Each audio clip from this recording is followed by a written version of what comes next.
Matapos nga mapatalsik sa pwesto si dating Chief Justice Renato Corona, si Justice Antonio Capri na itinalagang Acting Chief Justice bilang pinaka-senior sa natitirang 14 na Associate Justices ng Korte Suprema. Si Attorney Victoria Glores-Tiguera naman ang tatayong Acting Spokesperson o PIO Chief habang mananatiling Court Administrator si Attorney Maidas Marquez.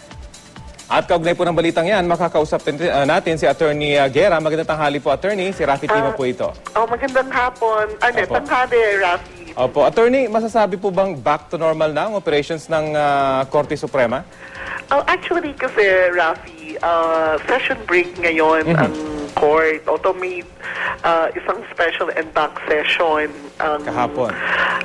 Well, kahapon, and then may naka-schedule on the 13th. Kasi yung regular and bank session will start sa June 19 pa. Pero, so parang nag-i-ease in na dun sa regular workflow ng court. Ano pong nasa-sense nyo ngayon sa mga empleyado ngayon ng Korte Suprema matapos nitong madamdaming 4 na buwan mahigit na pagdinig sa Korte dito sa impeachment court kung saan marami sa mga empleyado ng Korte Suprema ay nagpahayag ng suporta dito kay dating Chief Justice Corona? Kasi kami naman, nagpa-perform kami ng service, ng public service sa tao. So, work as usual. Yun naman talaga yung ginagawa namin. Yung internal, yung personal feeling, siguro that will take time pa to heal. Pero may sense na of moving forward from the impeachment. Opo. Kahapon binanggit nyo po na nagdesisyon yung special and bank session na sa publiko na yung salin ng mga hukom at mga maestrado at sa susunod na and bank session po, pag-uusapan, tama po ba yung magiging guidelines nito?